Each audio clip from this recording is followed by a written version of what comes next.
TV Artilheiro.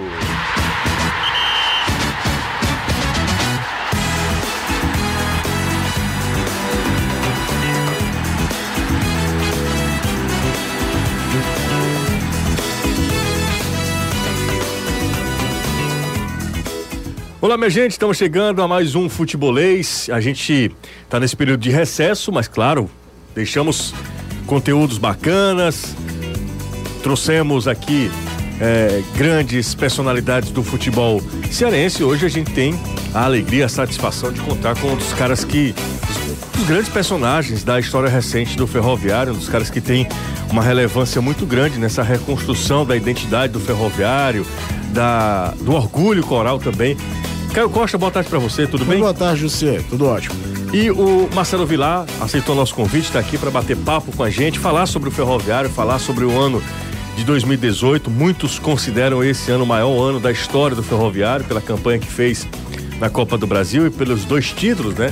Marcelo Vilar conduzindo o Ferroviário ao título da Série D e depois o título da Fares Lopes, porque, convenhamos, também é um feito, afinal de contas, recoloca o Ferroviário na Copa do Brasil do ano que vem.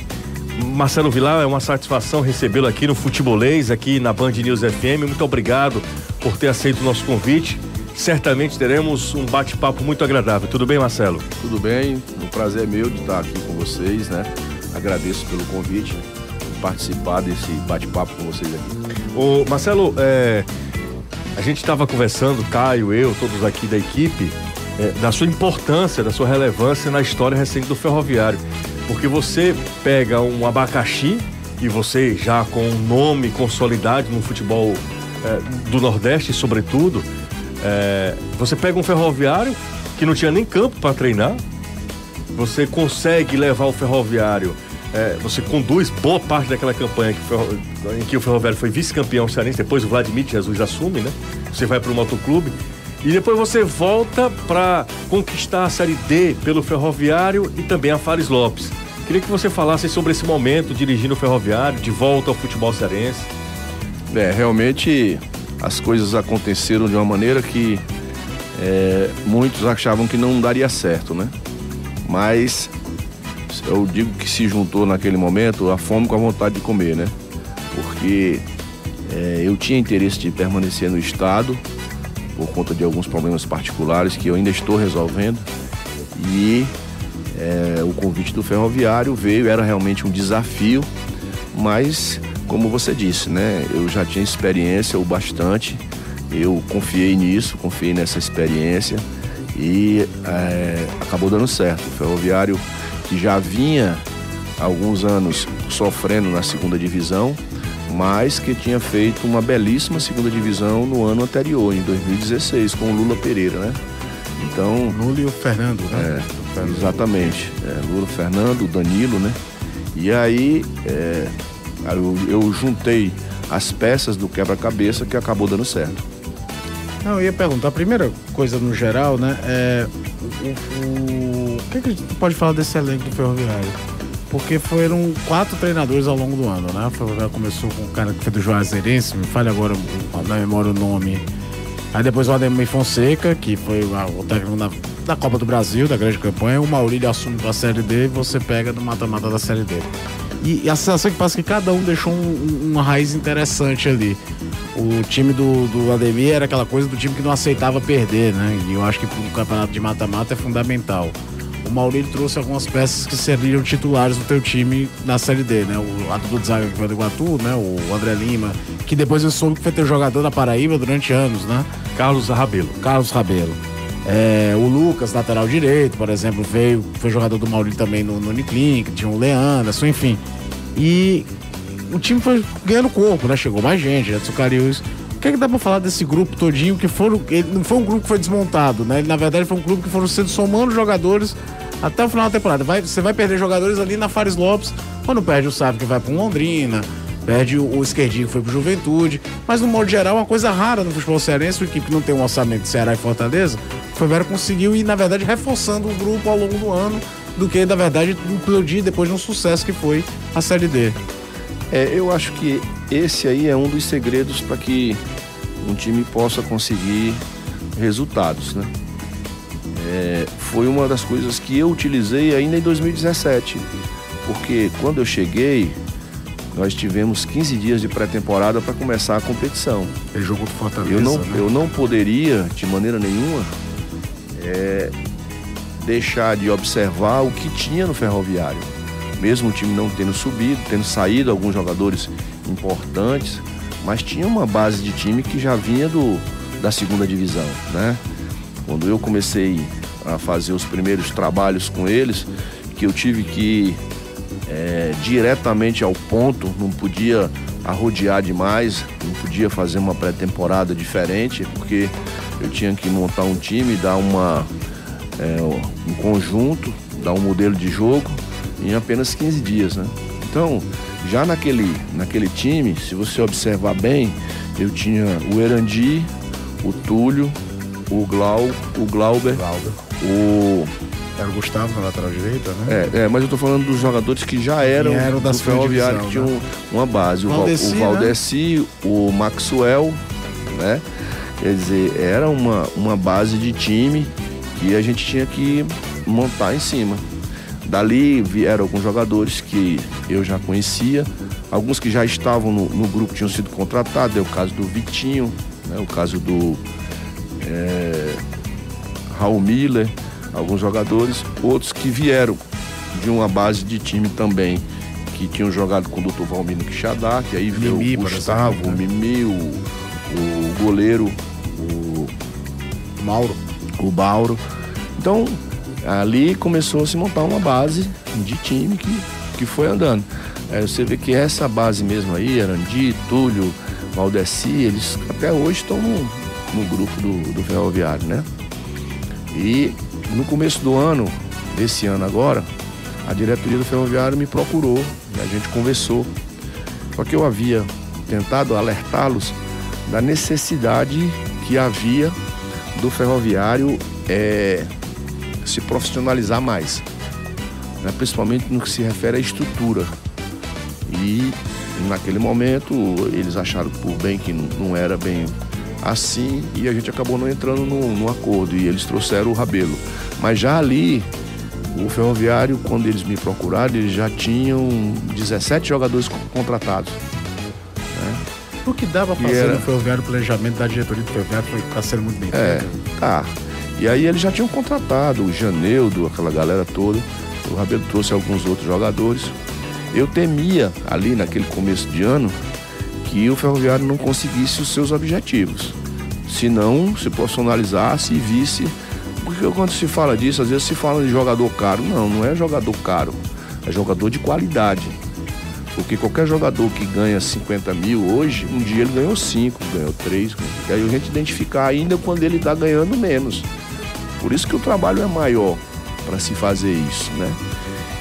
E, na verdade, o Ferroviário, o que foi fora do que eu achava que o Ferroviário ia ser, não pelos jogadores em si, mas foi a Copa do Brasil, porque realmente na Copa do Nordeste foi muito mal, no Campeonato Cearense mal também, mas a participação do Ferroviário é aquém do que a gente imaginava, né? Mas, de um vice-campeão, né? Mas na Copa do Brasil, quando eles contrataram o Jurandir Júnior, né? Novamente eles vieram falar comigo. Eu estava em Horizonte, não deu para mim sair, eu estava lá como secretário de esportes, mas ali vieram alguns jogadores que o Jurandir Júnior eu levei para o Botafogo da Paraíba, ele esteve comigo lá, né? Eu estive no ASA no passado e os jogadores que vieram, sabe, são todos jogadores que eu conhecia. Vamos lá, o Lucas Mendes foi eu quem levei pro Botafogo, ele era da base do Bahia e tal, e eu levei pro Botafogo. O Luiz Fernando, ele foi meu zagueiro no Moto. O André Lima tem 8 títulos que nós ganhamos juntos, né? Isso é sensacional. O André Lima. O Mazinho foi o meu volante lá no ASA no ano passado. O Leanderson também, né? Eu não lembrar mais aqui, mas aquela galera que foi, todos eram jogadores que já tinham... Todos não, a maioria eram jogadores que já tinham jogado comigo, né? O Esquerdinho eu já o conhecia lá da Paraíba, tinha tentado levar ele para o 13, né? Porque na época eu estava no 13, mas ele foi lá para o Bragantino, depois foi para fora do país. O Juninho Quixadá, eu tinha sido adversário dele aqui no Ferroviário, quando ele saiu aqui, ele estava no Ferroviário, e eu vim fazer um jogo com ele aqui contra o 13. O Cariúza, eu já tinha tentado levá-lo mais de uma vez. O Janeudo, eu tinha levado ele pro 13 e ele me deu um traço, foi pro Botafogo. Quer dizer, aquela galera ali era uma galera que eu já teria selecionado se eu tivesse em outra. E isso foi uma coisa que me fez aceitar o convite. O elenco era bom, né? Porque eu conhecia o elenco, eu sabia o que é que eles podiam dar, né? Então isso aí foi muito importante. A gente vai fazer um breve intervalo, daqui a pouco a gente volta. A gente fez um levantamento, Marcelo, dos mata-matas que o Ferroviário disputou nesse ano. É impressionante o índice de aproveitamento. O Ferroviário só perdeu para o Atlético Mineiro, que, convenhamos, é um resultado absolutamente previsível, né? Todos os outros jogos de mata-mata, o Ferroviário ganhou todos os confrontos. Todos os confrontos, não jogos. Por exemplo, ele perde... E revertendo situações... Né? Revertendo... A final da Fares Lopes desenha isso. Né? Não, exatamente. O Altos também. O Altos, exatamente. Então, daqui a pouco a gente vai falar, porque eu queria saber de você por que isso aconteceu no Ferroviário, né? Porque o Ferroviário foi tão bem nesse aspecto, curiosamente, no mata-mata, na parte decisiva, o time que conseguiu tanta força para avançar nas competições que disputava. Tribuna Band News FM, 20 minutos, tudo pode mudar. Tribuna Band News FM Fortaleza. Tira. Tribuna Band News FM Futebolês.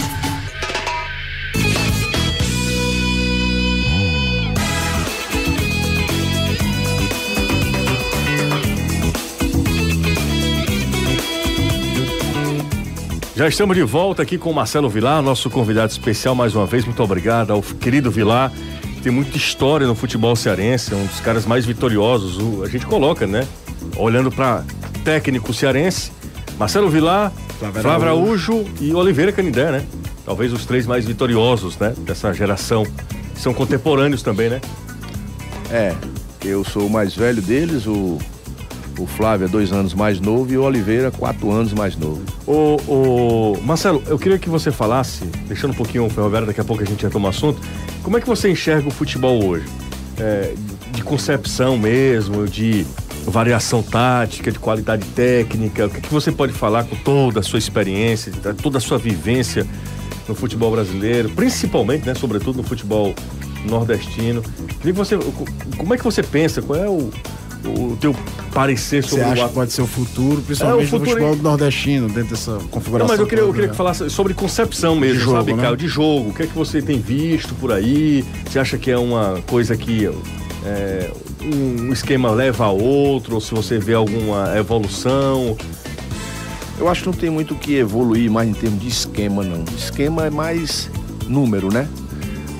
A sistematização, ela sim, pode estar desenvolvendo. Eu acho que o futebol brasileiro, de uma maneira em geral, ele está num longo período de transição, sabe? Nós tivemos uma época em que houve um engano, eu acho que grande na interpretação, quando se começou a falar em futebol de resultado, futebol de marcação, começou a se confundir uma coisa na marcação que ela não existe. Não adianta você só marcar e se isolar a bola, né? Você pode marcar sem necessariamente ser um marcador exímio, um cara que vai dar carrinho, que vai dar porrada. Você pode sim escolher jogadores com técnica e dar a eles noções de marcação, porque aí o jogo vai ficar mais bonito. Porque o jogo hoje, ele tá muito diferente do que ele era. Alguns mais saudosistas, eles ainda imaginam o futebol como foi em 70, em 82, e não é mais. Eu, às vezes, eu dou um exemplo do seguinte, tinha alguns jogadores que se notabilizavam por fazerem lançamentos para os laterais. Os laterais apareciam só nas beiradas do campo e esse jogador ia para um lado do campo e fazia o lançamento girando a bola para o outro lado, que era uma coisa bonita. Hoje, por exemplo, quando ele procura isso, o lateral está marcado. Porque hoje os atacantes eles têm como função marcar os laterais. Então esse tipo de jogada ela já não aparece da mesma forma. Por si só, isso já faz uma mudança no jogo. Você tem que jogar de outra forma. Você não pode ficar achando que isso aí vai dar certo toda hora. Os sistemas de marcação, eles melhoraram muito. Condicionamento físico também.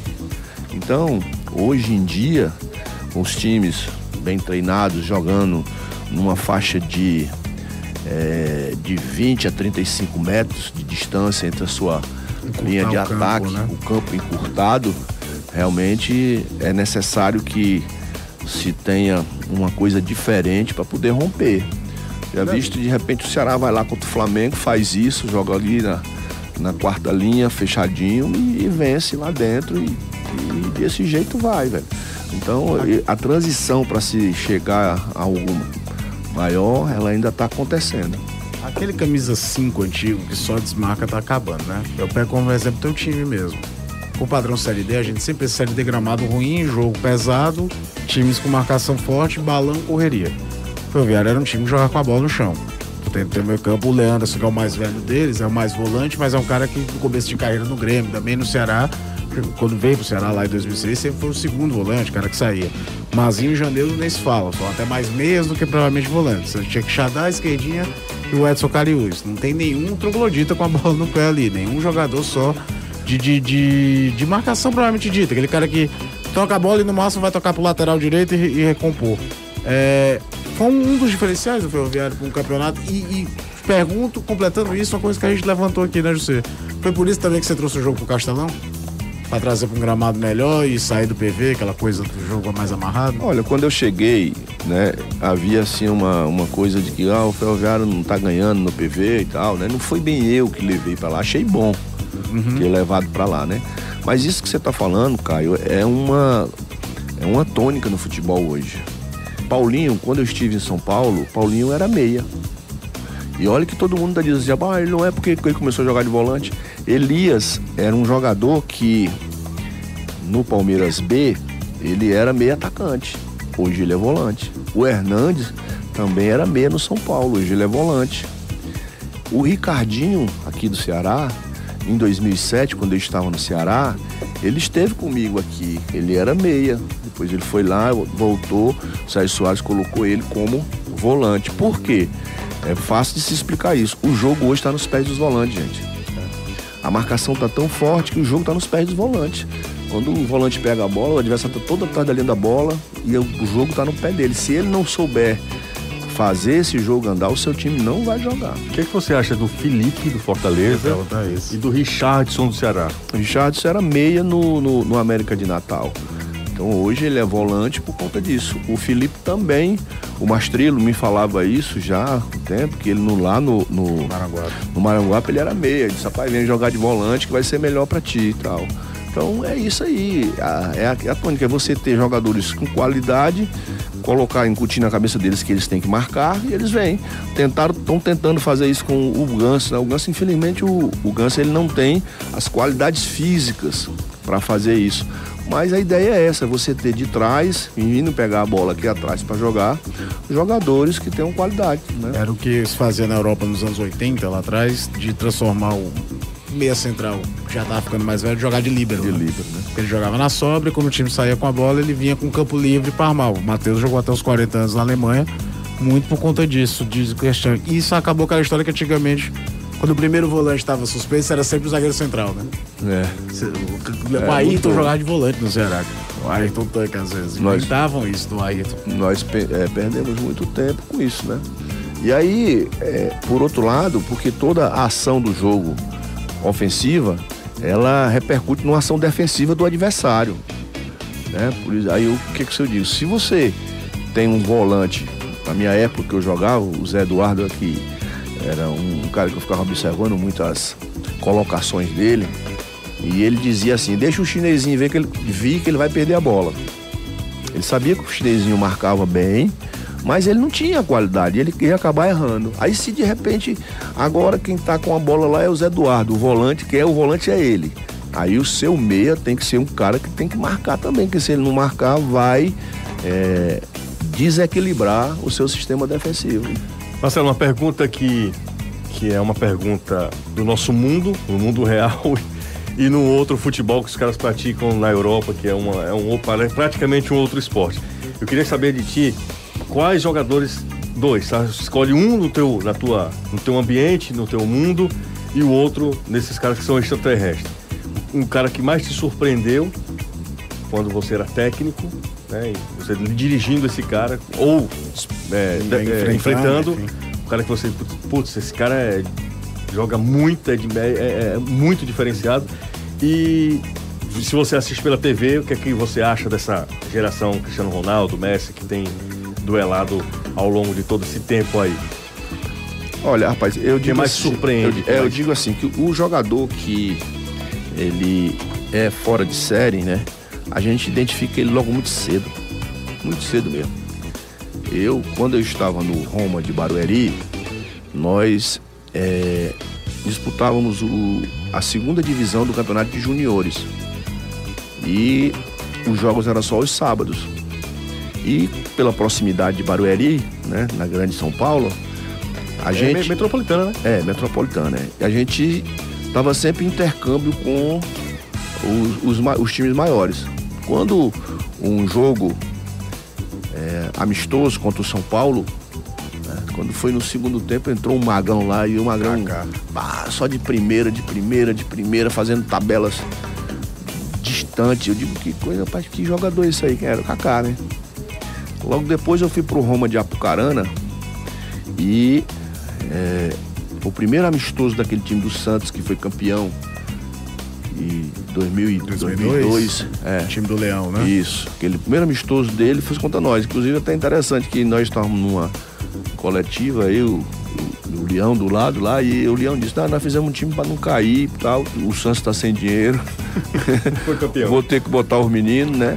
E naquele jogo lá eu comentava como auxiliar, que é o Totonho, eu digo, Totonho, esse Robinho aí, esse cara aí não tem igual não.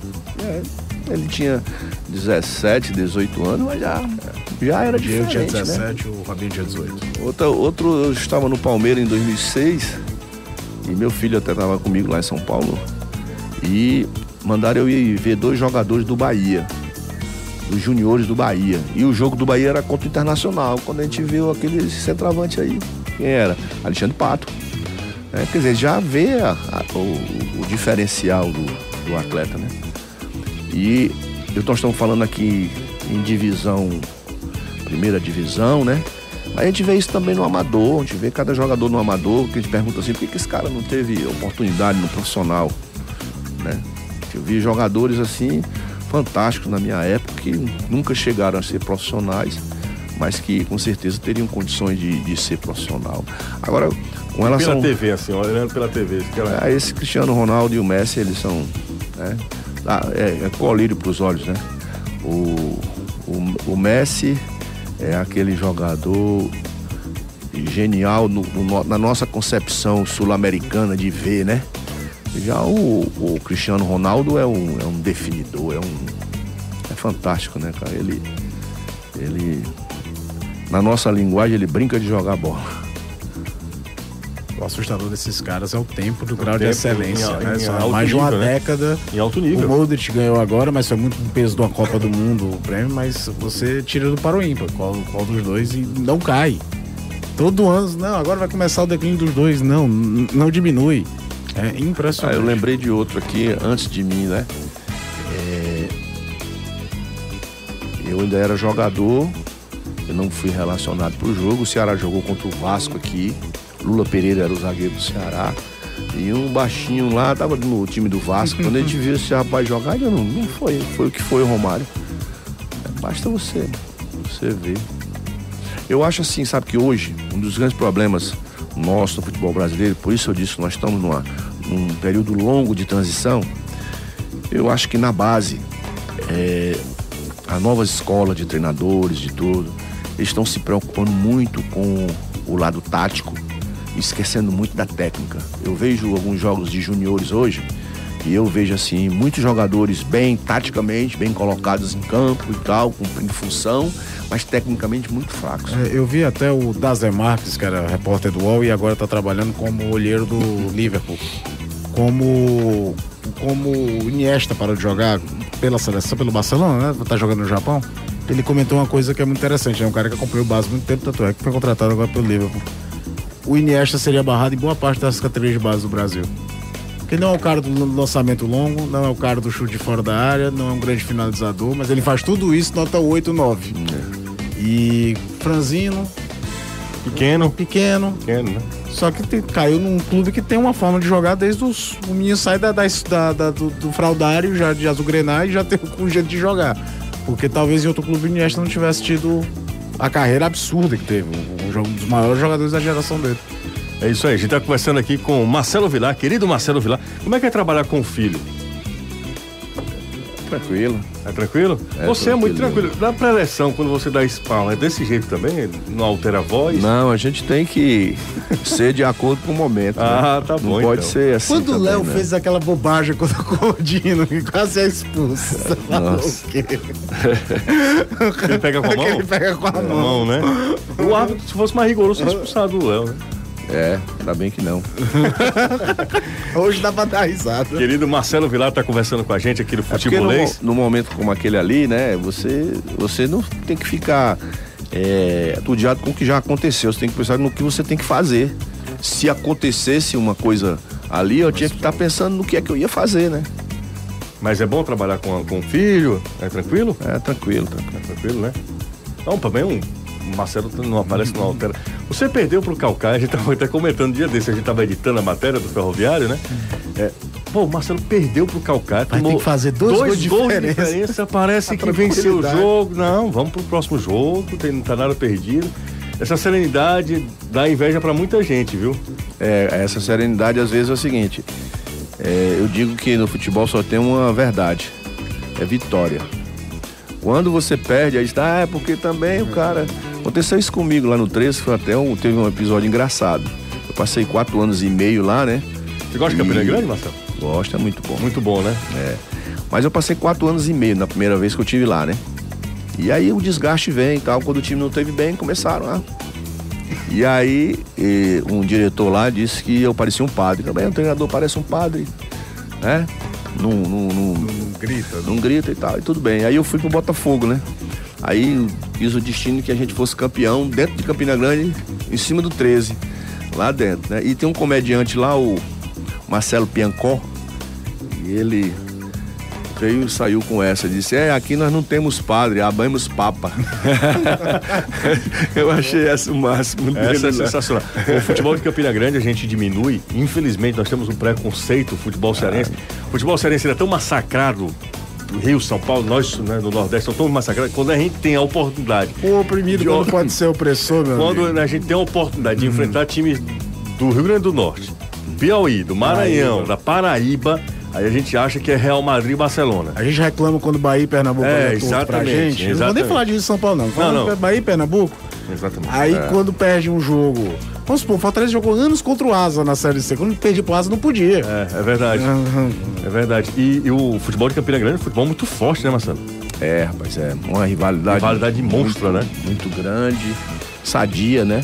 Até certo ponto, porque a violência hoje está muito grande mesmo, mas comparada com outros lugares está muito boa. Realmente o estado da Paraíba tem tudo para crescer bastante. Agora, só quem entendeu isso realmente foi o Botafogo. O Botafogo tá estruturado, tá. Eu diria que o Botafogo hoje ele tá pronto para subir para B e permanecer. Tá batendo na trave, né? 2 anos seguidos, né? Que bom, a gente precisa de futebol na Paraíba. A gente falava sobre isso lá. Quando eu cheguei lá, eu digo isso sem demérito, né? Só para exemplificar a mudança que aconteceu. Mas quando a gente chegou lá, teve treino da gente usar um cabo de vassoura para fazer a trave, né? Para poder fazer determinado treinamento. E hoje está estruturado, com um excelente centro de treinamento e com um time que vem batendo na trave, como o Caio falou aí. A gente faz mais um intervalo, o papo tá excelente com... mas o maior clube de Campina Grande esse ano foi o Ferroviário, viu? É verdade, Ferroviário deu alegria pra todo mundo. Deu alegria pro 13 e pra Campinense. É verdade. A gente faz um intervalo rapidinho, daqui a pouco tem mais Marcelo Vilar. Band News FM. Em 20 minutos, tudo pode mudar.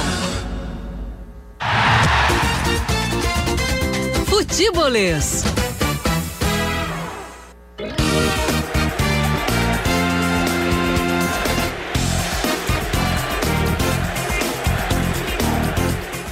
Estamos de volta aqui com o Futebolês Especial, recebendo o querido técnico Marcelo Vilar. O papo vai fluindo, a gente vai tendo um programa muito legal, com muito conteúdo aqui. A gente está falando de futebol de uma maneira geral. O Marcelo participou desse processo de reconstrução do Ferroviário. O Marcelo assumiu o Ferroviário em 2017, leva o Ferroviário, boa parte da campanha que levou o Ferroviário ao vice-campeonato. E aí o Ferroviário, ele se aproveita muito bem desse vice-campeonato, porque ele vai para a Copa do Brasil e aí é toda a transformação, né? Viabiliza toda a transformação pela qual passa o clube. Porque sem a grana da Copa do Brasil, o Ferroviário não fazia um time tão competitivo para a Série C, para a Série D, perdão, não conquistaria a Série D, fatalmente não conquistaria a Série D, porque o Ferroviário, ele muda do patamar das suas contratações, né? Tanto é que faz como a gente já falou aqui, uma campanha ruim no Campeonato Estadual, mas ele traz Edson Cariús, Leanderson, toda essa galera que muda o patamar, os zagueiros, né? Os dois zagueiros, o Luiz Fernando e o André. O goleiro, né? Acaba sendo o goleiro do Gleibson, que era do Iguatu, né? O time do Ferroviário muda e chega ao título. Marcelo, você que tem uma larga história no futebol cearense, enquanto jogador, agora como técnico, o Ferroviário, o crescimento do Ferroviário faz bem para todo mundo, né? E não é só uma frase populista, né? De fato, para o futebol cearense, é muito importante o crescimento do Ferrão, né? Eu frisei isso quando da comemoração, somente o título da Série D, porque eu sou daqui, né? Eu convivi aqui com o Ferroviário em momentos bem melhores do que o que estava passando, né? Conheci muitos torcedores do Ferroviário. Então, era muito importante para mim, aliás, foi muito importante para mim naquela comemoração, ver ali muita gente chegando e dizendo, rapaz, muito obrigado. Meu pai, quer dizer, o Ferroviário tinha uma torcida tão grande, vi que muita gente já se foi, que os filhos ali dizendo, meu pai hoje está feliz porque sempre foi um cara que torceu o Ferroviário, aquilo me emocionou bastante, né? Você se emocionou muito ao final do jogo, né? Não, foi muito emocionante porque, como eu te disse, era um trabalho feito no lugar onde eu moro, no meu habitat, e isso era muito importante para mim naquele momento também. Eu estava precisando de um título como aquele também, então tudo isso fez com que realmente fosse muito emocionante. É porque o ano de 2017, depois que você sai do Ferroviário, não foi tão bom, né, Marcelo? Nem no moto, nem no asa, a coisa não conseguiu fluir, né? Não conseguiu fluir, né? E mostra que o futebol é assim, né? Tem hora que você ganha e tem hora que você não ganha. O que é que o futebol te mais ensina, Marcelo? Eu sei que deve ser uma força muito grande, né? De colocar em segundo plano as questões familiares. Você se dedica muito, é uma entrega muito grande ao trabalho. Eu sinceramente, talvez pro trabalho militar, que você tem que ir para outra zona, você sai da sua cidade, e claro, a vocação, quando você vai ser padre, alguma coisa do tipo, né? Porque eu não vejo, sinceramente falando, eu não vejo outra profissão, outra profissão que dedique tanto, se você se dedique tanto àquilo, porque você sai, você não tem local definido, você não sabe se vai daqui a 3 meses estar empregado de novo, daqui a 3 meses nada, daqui a 3 rodadas, você não sabe se vai estar empregado de novo, você muda de cidade constantemente, vai para uma outra cidade que, enfim, o que é que o futebol mais te ensina? O futebol me ensinou muita coisa mesmo, sabe? Realmente era um sonho que eu tinha a realizar, né?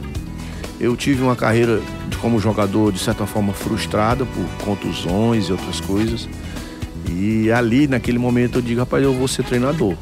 Quando eu coloquei isso na minha cabeça, acho que a lei da atração veio, me trouxe para o futebol. No momento em que você teve diversas situações para sair. Eu tive diversas situações para sair do futebol, mas sempre voltei. E aí eu entrei nessa assim, sem medir consequências, né? E realmente o preço é caro, é pesado, né? Eu não vi meus filhos crescerem praticamente, né? Família. Quando eu sou muito amigo de Lula Pereira, E Lula, quando Ótima pessoa, né? quando eu estava subindo pro profissional do Ceará, ele já era o zagueiro titular do Ceará e a gente ficou amigo, a gente concentrava juntos e tal, conversava muito. E um dia ele me disse: rapaz, a carreira de treinador é muito solitária. E é verdade. É solitária porque você tá num lugar sozinho, sem a companhia da família, sabendo que a família fica sofrendo quando os resultados não vêm, né? A instabilidade, a insegurança, tudo isso realmente é o lado ruim. Mas, por outro lado, quem gosta de fazer, né? O grande prêmio disso tudo é a realização profissional. Voltando, a gente falou do resgate do Ferroviário, a gente está vendo no futebol cearense um fenômeno que já acontece no Rio, São Paulo, Rio Grande do Sul há muito tempo, que é os clubes empresa, né? Com dono, com uma formatação diferente. Dando nome aos bois, um Floresta e o Atlético, né? Que era o Uniclinic, agora o Atlético. Com tanto tempo de rodagem, você acha que isso vai ser bom para a profissionalização do futebol cearense? A ideia de é uma coisa que não tem uma relação com torcida. A tradição, você pode dizer que o Uniclinic tinha alguma e que o Floresta tinha alguma no subúrbio, mas não é uma coisa é meio que artificial nesse aspecto. Eles vão criando as suas identidades. O Uniclinic mudou agora totalmente de nome, né? Pode ser benéfico ao futebol cearense esse tipo de investimento? Você acha que é uma coisa que só ao longo do tempo a gente pode ter? Porque o Ferroviário, como a gente falava, pelo bem e pelo mal, o Ferroviário não acabava. Jogou segunda divisão, era uma situação complicada, mas o time do Ferroviário estava lá, aqueles 1.200 abnegados que todo final de semana estavam lá indo ao PV, sofrendo, xingando todo mundo, mas estavam indo ao estádio. O Ferroviário nunca deixou de ter time na base. Existe, é sólido. Com todos os problemas, é um clube com quase 80 anos de história. Você acha que vai ser um caminho de muita coisa? Porque a gente falava que os campeonatos são cada vez mais curtos, né, Marcelo? O Campeonato Cearense do ano que vem vai ter time que o ano acaba na última semana de janeiro. E provavelmente sem aporte financeiro, coisa que esses dois clubes empresas que eu tô falando aqui possuem. Isso vai ser benéfico de alguma forma ou não?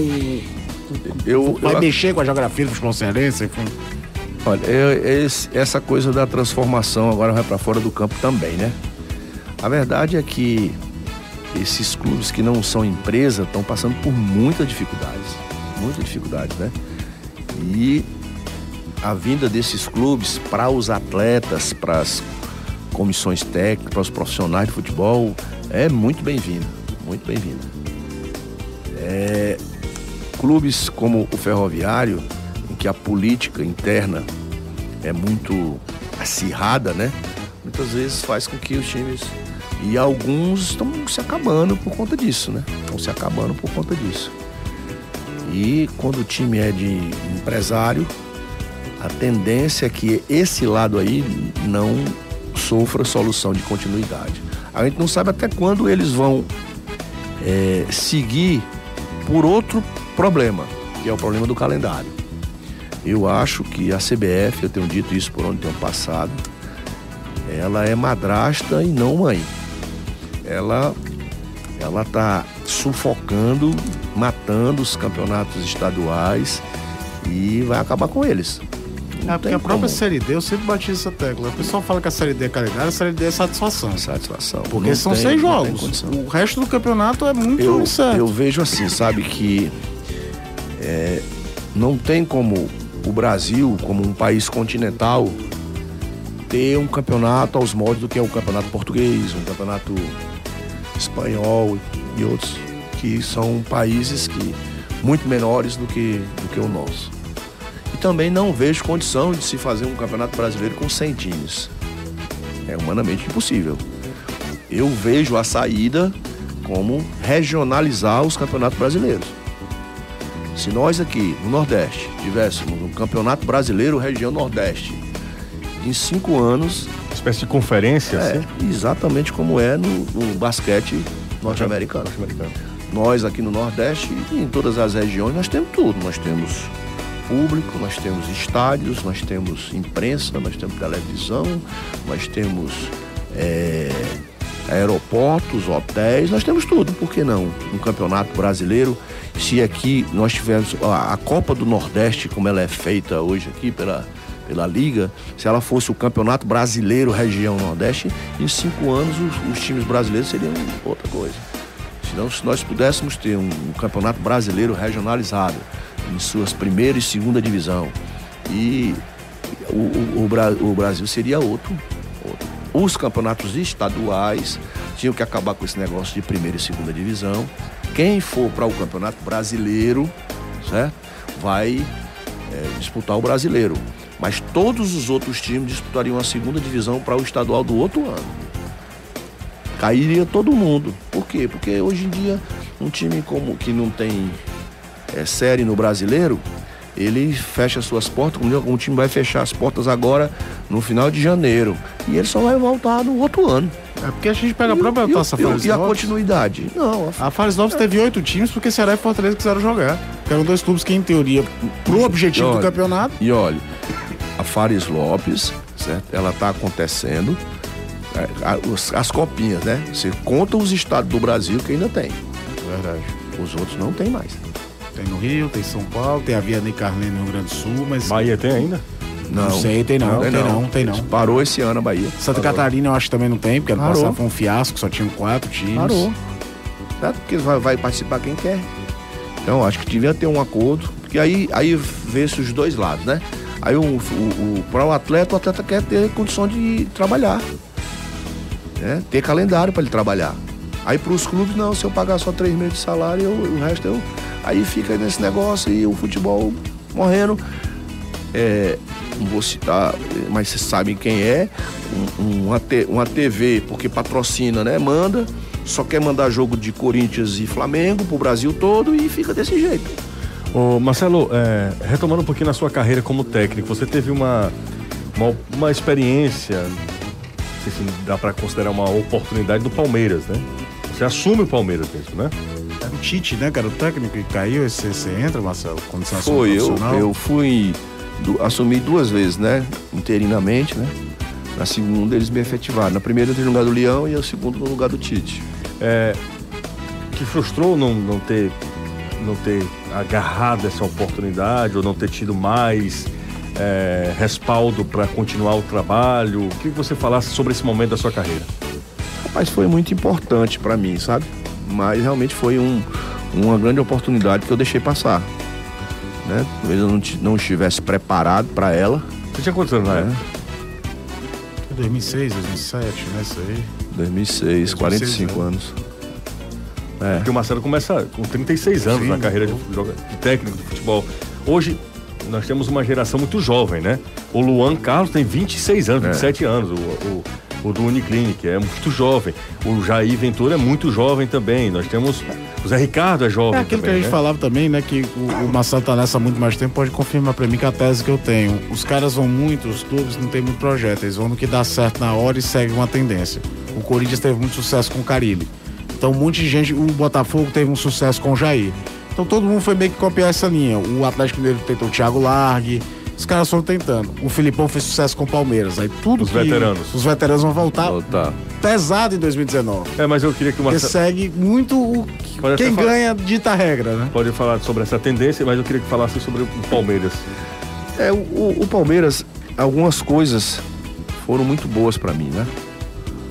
Eu tive uma noção de como é que é o futebol na primeira divisão. Infelizmente o Palmeiras passava por momentos muito difíceis politicamente. Sempre, muito né? Difíceis, muito difíceis. E, na verdade, o que não veio foram os resultados. Eu fiquei muito satisfeito de, quando eu saí, ver o Fábio Mascaradian, que é o preparador físico da seleção brasileira hoje, preparador físico do Tite, que ficou comigo, né? Veio falar que realmente uma coisa que fez o que não desse certo foi eu ter entrado no lugar do Tite. Porque o Tite era muito querido por todo mundo e tal, né? Mas querendo dizer assim, que ele viu qualidade no trabalho que foi feito. Entretanto, nem todo trabalho com qualidade vai ter resultado. O resultado é dentro de campo, né? Se você não conseguir o resultado, você não fica. Essa é a máxima no futebol brasileiro, né? Mas foi muito bom. Foi muito bom porque eu ali, principalmente, eu senti que realmente eu tinha o que mostrar. Eu tinha a mostrar. Tanto que até hoje os atletas que passaram por mim, o Marcos, o Edmundo, o Juninho Paulista, né? Sempre que a gente se encontra, eles falam sobre isso, né? Então, não deu, eu não consegui decolar ali. Depois dali eu voltei para o Ceará, em 2007, fui pro Grêmio Barueri, né? Que já era Grêmio Barueri, depois vim pro Ceará. Então, é o que Deus traçou e a gente tá aí seguindo. A gente faz mais um intervalo, daqui a pouco a gente volta para fechar o programa com Marcelo Vilar. Tribuna Band News FM Fortaleza.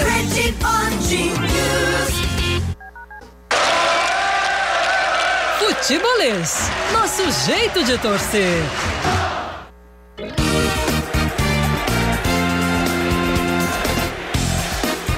Estamos de volta já para encerrar esse futebolês. Foi especial hoje, né, Caio? Porque quando a gente que defende o futebol, claro, não é só o tático, existem muitas variáveis do futebol, a gente costuma dizer isso. Mas a gente que gosta dos detalhes, das entrelinhas do futebol, conversar com um cara que sabe tanto é enriquecedor, né? E é uma coisa que a gente fala muito aqui, principalmente quando você pega uma escalação de um time qualquer, por que fulano é titular de tal time, né? Eu vou citar um exemplo nominal. É o Lígia, zagueiro do Fortaleza. Torcida do Fortaleza caiu. Aí uma vez eu falei, meu amigo, o Lígia tá no Fortaleza desde 2017. Ele foi treinado por Emerson Maria, por Marquinhos Santos, por Antônio Carlos Zago e por Rogério Ceni. Todos esses caras escalaram ele como titular, mas sou eu que tô aqui dentro do estúdio que entendo tudo de bola. Não é eles que dão o treino, não. Pra mim, os zagueiros...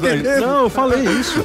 Eu disse, rapaz, a gente não pode chegar a essa conclusão, essa presunção de saber mais do que o cara que lida diariamente com o jogador e que faz a melhor escolha. Não, de como achar que pode funcionar. Tanto é que eu voltei atrás da minha posição, falando aqui sobre esse assunto, que eu acho que Lígia, na Série B, foi muito mais zagueiro do que Adalberto, que parecia ser melhor tecnicamente do que o Lígia. Mas a gente até usei essa expressão que pode até parecer pejorativa. Adalberto é mais peladeiro. Acho que o Adalberto é mais peladeiro. O Lígia é mais zagueiro mesmo. Acho que dá mais consistência, né? Dá mais força. Mas bom, aqui o assunto é Marcelo Vilar, o assunto é Ferroviário. O que é que você espera para 2019? Antes de qualquer coisa, excelente ano para você, para sua família. Você é um cara do bem, você é um cara que agrega muito ao futebol cearense. O que é que você espera de 2019, Marcelo? Antes de falar de 2019, deixa eu meter minha colher nesse negócio. Vamos lá. Porque na verdade é o seguinte, a posição do treinador às vezes é complicada. Você tem um atleta que você confia, você tá vendo ele treinar, você vê que ele tem, e de repente esse atleta foi, por uma coisa ou outra, não foi bem, e cria-se um estigma, uma coisa de que quer que ele saia. Só que o treinador, ele tá no meio da situação. Por quê? Porque o atleta dele ali, ele tá esperando o apoio do treinador. Ele tá esperando que o treinador dê a força para ele, para que ele se recupere. E os outros atletas ficam tudo de olho também, certo? Mas pro torcedor, o torcedor quer que a gente tire ele, se possível arranca a cabeça e dá jogo para ele na arquibancada. Então você tá nesse meio o tempo todo, certo? Você tem um grupo que você precisa dar exemplos de que você tá com eles. E eles são importantes para no final ganhar um jogo ou outro, né? Então, as decisões do treinador ficam muito difíceis. Muitas vezes o treinador diz assim, rapaz, eu vou tirar fulano de tal porque a torcida... E aí o resto do elenco diz, pô, treinador, porque a torcida fez isso, tirou. Aí o treinador começa a perder o comando do grupo por conta de atitudes como essa. Então precisa ter um feeling muito grande. Muito obrigado pela... Sobre 2019, queria saber os seus projetos. Muito obrigado. A gente espera que em 2019 o Ferroviário continue nessa sua escalada de sucesso, né? E pelo menos se mantenha na Copa do Brasil, se mantenha na Série C, para ir nesse processo continuado de desenvolvimento. Todo sucesso para você, Marcelo. Repito, você é um cara que agrega muito ao futebol cearense. Então, sucesso para você, saúde para sua família, que seja um ano de muita luz para todos vocês. Muito obrigado por ter aceito o nosso convite, bater papo aqui com a gente também. Não, eu fico muito satisfeito de conhecê-los, né? Já tinha ouvido alguma vez, porque eu vinha de Horizonte, eu vinha ouvindo o programa de vocês, por isso eu perguntei pelo Sérgio, né? pelo Sérgio Alves. Realmente, para mim, eu tô reconhecendo a imprensa, porque na verdade, eu saí daqui de Fortaleza no ano de 89. Não, 89. Em 89. Eu saí daqui para ser funcionário do Banco do Nordeste, fui morar em Sergipe, Lagarto. De lá eu fui para Itapipoca, passei 9 anos em Itapipoca, né? Depois eu passei alguns dias aqui, mas eu fui para São Paulo, Paraná e rodei. Mas eu estava mais esse tempo todo de fora, e quando chego tenho a felicidade de ver vocês da nova geração na imprensa trazendo um alento maior para o nosso futebol. Um abraço, obrigado Marcelo mais uma vez. Caio, tamo junto, hein? Tamo junto. Um abraço a todo mundo que participou junto com a gente dessa conversa com o técnico Marcelo Vilar. Foi uma satisfação do futebolês recebê-lo aqui nesse programa especial, final de ano. A gente faz sempre a retrospectiva, traz sempre conteúdo bacana. Muito obrigado a todos vocês. A Tribuna Band News FM tem a coordenação da Dina Sampaio, direção Isabela Martã. Até mais, minha gente. Tribuna Band News FM, 20 minutos, tudo pode mudar.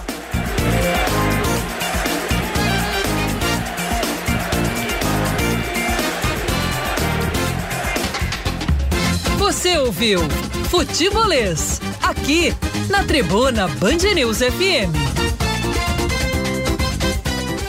TV Artilheiro.